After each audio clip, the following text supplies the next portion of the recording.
for the people that may not know you well, give us a short little biography about yourself. Okay.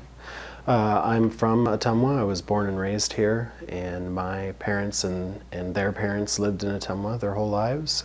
My father and his father worked at John Deere for 62 years as union workers combined between them, so they made their careers there.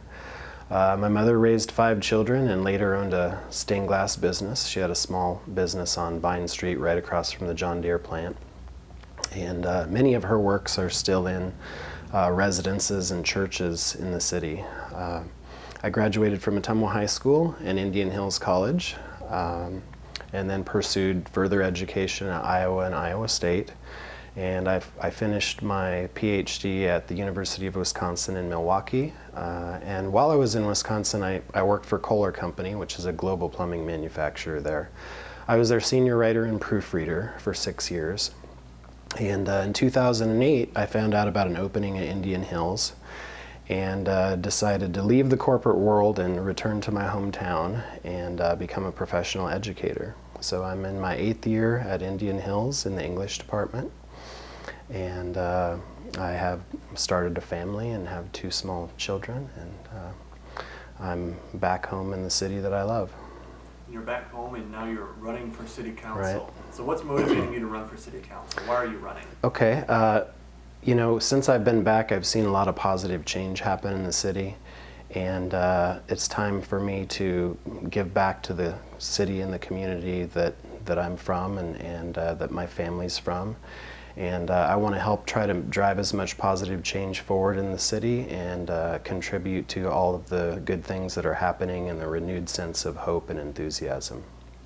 So let's talk a little bit about your past experience, either with community organizations or if you volunteered or worked at all with any local governments. Okay. On the community side, I mean, being an educator at Indian Hills, you know, serves the community in ways and training students to maybe be enticed to stay in the area and contribute to our job force. And also, we do community outreach programs there. I've spearheaded poetry readings at elderly facilities. There was one on Valentine's Day where students and teachers read their poetry to some of the elderly residents. I've worked with the American Home Finding Association and financial partners, Bob Kramer, to help disadvantaged youths at Indian Hills. We taught them some of the skills of disc golf. And speaking of disc golf, I'm also the coach at Indian Hills. It's a volunteer coach, and I've helped raise funds to take us to the national championship the last 5 years in a row, so fundraising efforts and things like that. Those are really, you know, human interest things that help from children to the elderly that I've been able to have an opportunity to do some of those things to help them out. On the government side, there isn't any current government experience, and you know, you can look at that in 2 ways. I look at it as one of the things that I've been saying about my candidacy for running for city council is that I bring a fresh perspective and new ideas to the table. And so, you know, if I had already served in a government role or on the council before, I really couldn't say that. So I think not having any biases or being entrenched in past decisions or anything like that is a big benefit because I can come into the city council role if elected with an open mind and have a lot of new ideas about how to help the city and the community. So let's talk about those concerns that you have for the city. Mm-hmm. Your top 3 concerns coming in if elected, what are you worried about? Okay. First of all, the pending rollbacks that are you know, scheduled to happen. Those are really things that our leaders need to be proactive in developing a plan for how to manage those. Our overall financial picture is going to be affected by those tax rollbacks, so we're going to have to have a lot of teamwork and a lot of communication in formulating the best plans for manageable budgets and being able to ensure that financially we can handle those challenges that are ahead of us. Secondly, to that point, bringing more revenue into the city. You know, especially given the pending rollbacks. We need to bring in more revenue. We need to promote the businesses that we have. We need to attract new businesses, create new housing starts, things that will increase our tax base and protect our general fund and protect our other budgets that we have. And by promoting and advertising and marketing all of the great things that the city of Ottumwa has now, we can help generate more commerce and bring more money into the city that'll really help us out. The last thing I think I would note is just to make sure that we keep this positive enthusiasm going and not have negativity get in the way of our decision making or looking at people from different sides of the river, north, south, rich, poor. I think that we're doing a better job with that. Quality of life, having enhanced quality of life opportunities in the city, and there are from the trail systems to the Bridgeview Center to the Babe Ruth World Series that's coming here.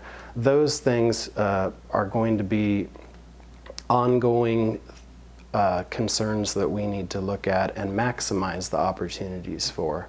And we can only do that if we work together as a people and work together as a city and not have any negativity get in the way and keep moving forward in a positive way.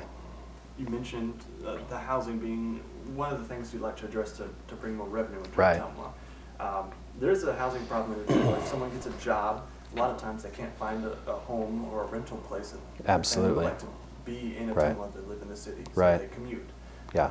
What are some ways that you can attack that problem? That's a complex question, the housing situation. I think there's several key components to that. One of them, as you just mentioned, is that people who work in our city, work at John Deere and Cargill and Indian Hills and other places, other small businesses. They're having trouble finding those suitable houses and within their preferred price points and things like that. So certainly bringing in developers to look at locations where there are empty lots or houses have been torn down, or there are other locations around town where bringing in developers to create more housing for those people who already work here and serve our city and our community would be of huge benefit.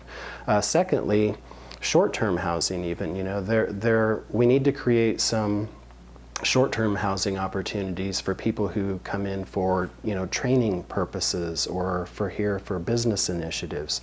There aren't really places now, a lot of places like that where people can come in and have a place to stay while they're learning some trade or while they're learning something that they might end up giving back to our community or sticking around through some sort of certification or degree that they might obtain when they're here.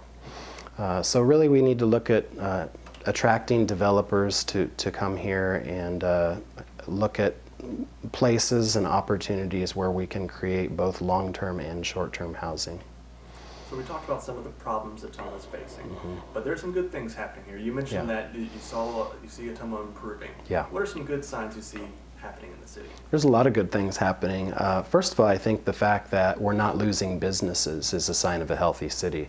Not only are we not losing businesses, but there are a lot more businesses. If you look around, not just the downtown obviously is a good example of that, Church Street, but really if you look around the city, you're seeing a lot more businesses, and that's a great sign that the city is moving in a positive direction.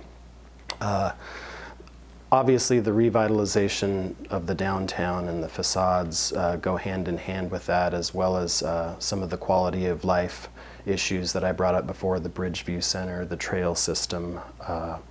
Those are all things that are a sign of growth, and that kind of fits in with the enthusiasm that I mentioned before, that there's a lot of positive attitudes now that are really important to our growth, and that's probably the last thing that's a sign of a healthy city, is the fact that there's this renewed enthusiasm and there's a lot more positivity. The other thing that a healthy city has to have, though, the ticket to admission, is having a safe city. And public safety and quality of life go hand in hand. I have 2 small children, and I we have to be secure in knowing that our critical services teams of professionals are going to be there. They're going to be fully staffed, and their response time is key to being able to keep our city safe. Also, that everything kind of ties together. That ties in with attracting new businesses and housing starts. We don't want our insurance rates to go up, and we don't want businesses and homeowners to come here and not feel like they're going to be safe and that their homes and businesses are going to be protected. So that's essential. It's a ticket to admission, and what we have here is a very safe city, and that's a sign of a healthy city. So let's talk about some areas that you see as really potential areas for Ottumwa to take off with revitalization or redevelopment. What are some areas you would like to see around the city take off? I think, we're already seeing that. If you look at the downtown, the revitalization and the businesses, we need to keep that ball rolling, and we need to keep that momentum of even bringing in more business and advertising and promoting, again, what we have, new and old businesses. But another opportunity, I think, could be at the airport. With that area out there, Indian Hills has they've put in a paved road out there that's helped accessibility.